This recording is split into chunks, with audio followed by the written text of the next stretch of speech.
captivating scenery of Baybay City, right?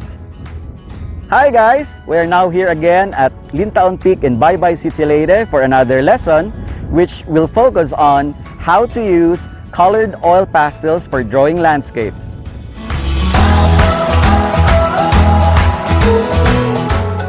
Hey guys, I'm now going to draw a landscape using my colored oil pastel with me, and along with it I brought a folding table and a tripod. Okay, a tripod easel is essential when you draw landscape so that you can have the freedom to move your hands about and view the landscape at the same time. So this is the convenience of using a tripod easel.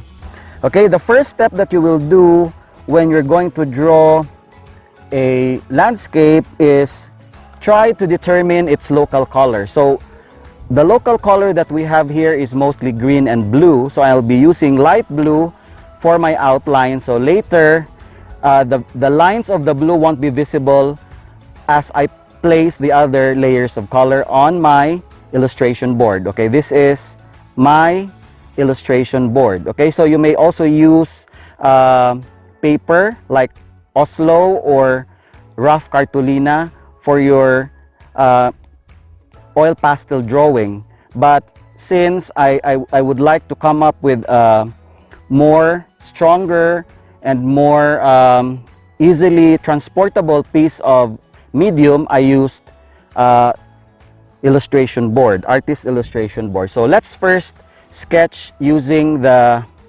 perspective lines, no? So just like in the previous module in charcoal drawing, I first established the horizon as well as the position of the nearby hills.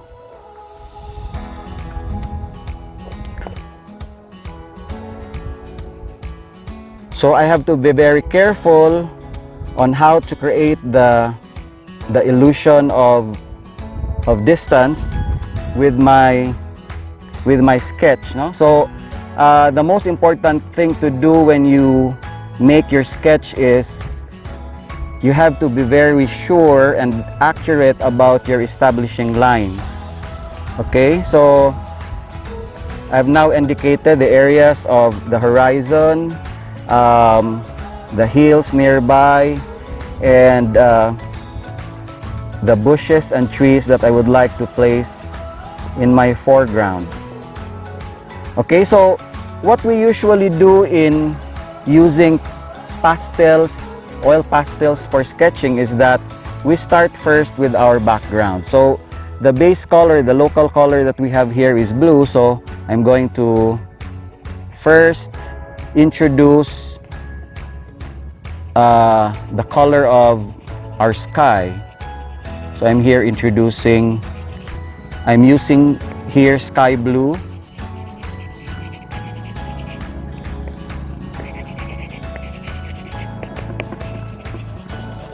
So later on we will be using other warm colors to make the color of our background and atmosphere quite a little bit gray. Okay, so you have to remember that muted colors or cooler colors tend to make the background look as if it is at a certain distance, as if it looks far away from the viewer. If you use muted colors, when you say muted colors, these are mostly colors with the gray tone.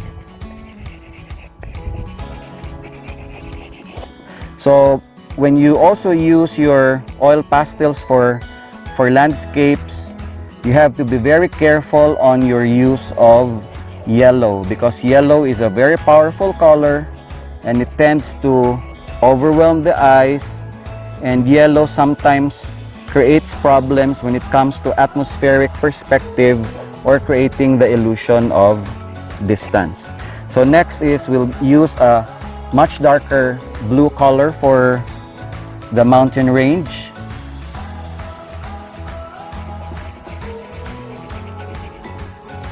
Okay, I'm trying to test my color, trying to analyze which areas need this particular shade to create the illusion of distance. Okay, oil pastels are actually pigments suspended in wax, no? So if you compare an oil pastel to a crayon has less wax and more binder compared to an oil pastel. Okay, an oil pastel has more oil, that's why it's a little bit softer compared to the crayons. So the crayons that we use in school are called hard crayons. Oil pastels are usually considered as soft crayons.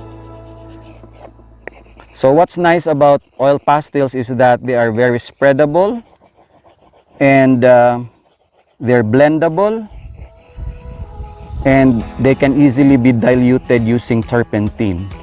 So since our lesson is on dry media, oil pastels as a dry media, we will not be using turpentine as a solvent for any of our exercises, but trying to use oil pastel as a dry media in order to express colors on our subject matter. So we have already established our mountain. So now let's go to our coastal area. When we try to color the water of the ocean, it's not totally of the same color. There is actually a mixture of dark blues and light blues on the surface of the water. Okay, so after finishing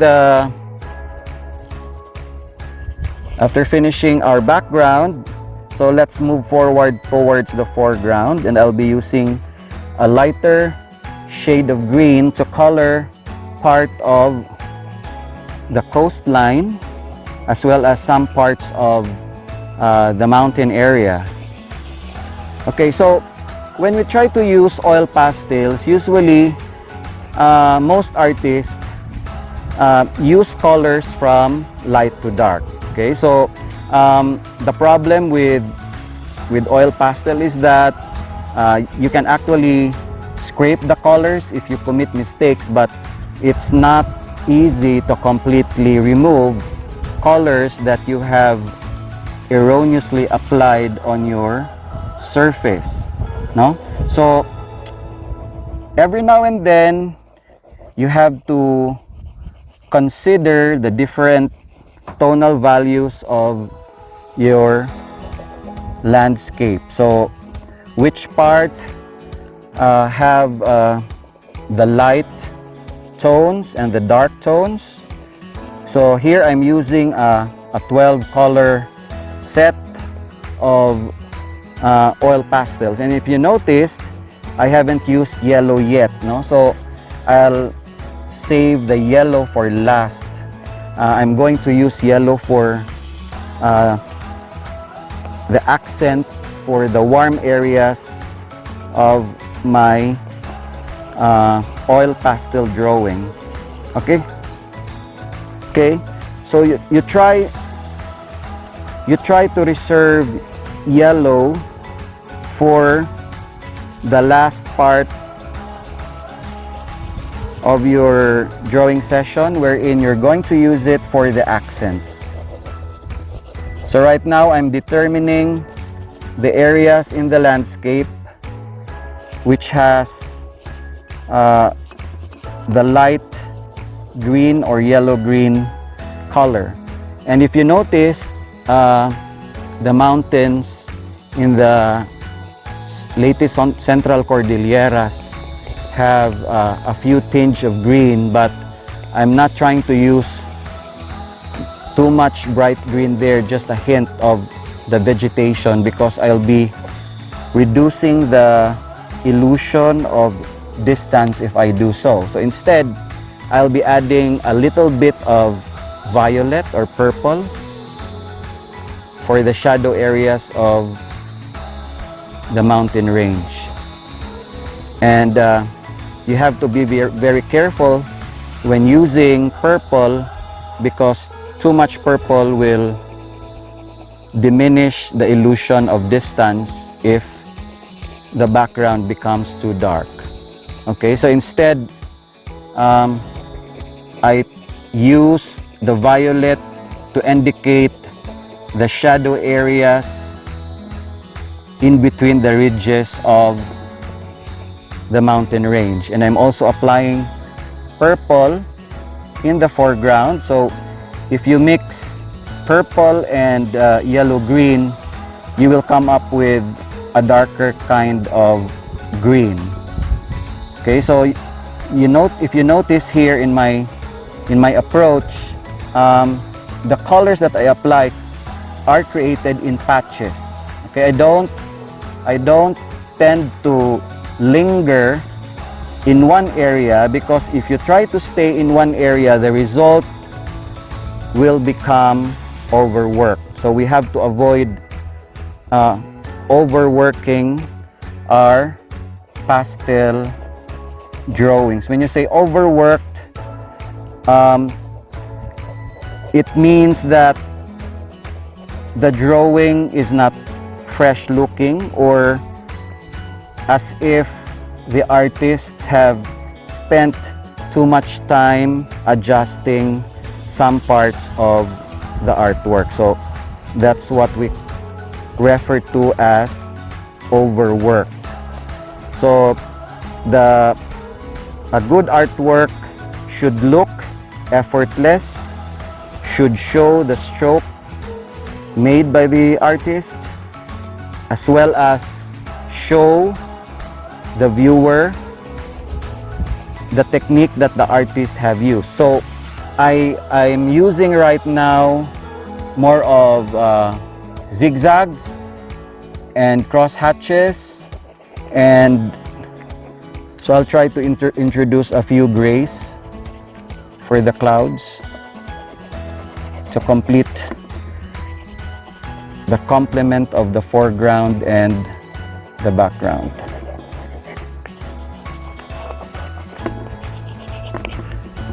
Okay, so since we would like the foreground to look a little bit warmer and closer to us, I'll be introducing brown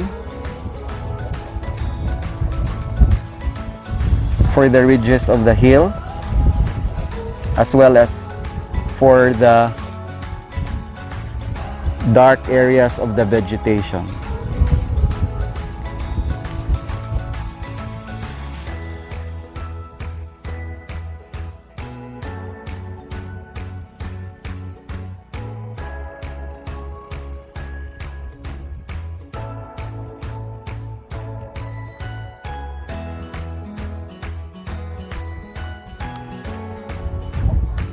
So the texture of the coconut trees is now included.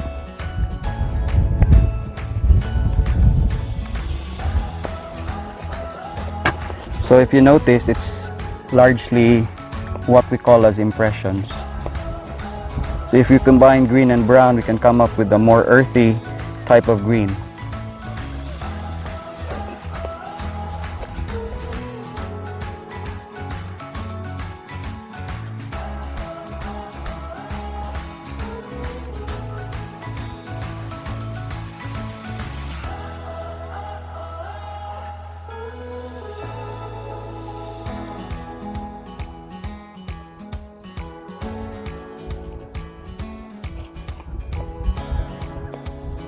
So you can include the details of the branches of the trees in the foreground. So just like any other sketches, don't expect that an oil pastel colored sketch is very detailed. Expect that it's mostly impressions of color because you are required to take a photo reference of your subject matter before you go home.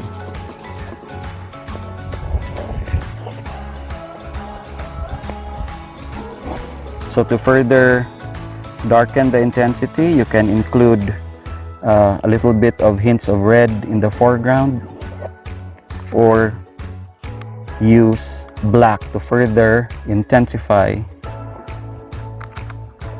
some of the figures in the landscape. So it's not bad to use black when you do your sketch, but just don't overdo the use of black, because black has the tendency to absorb so much of the colors around it, and sometimes it makes your work look dirty. So that's all for today. Thank you for joining me in this demonstration on how to make drawings using colored oil pastels. See you next time.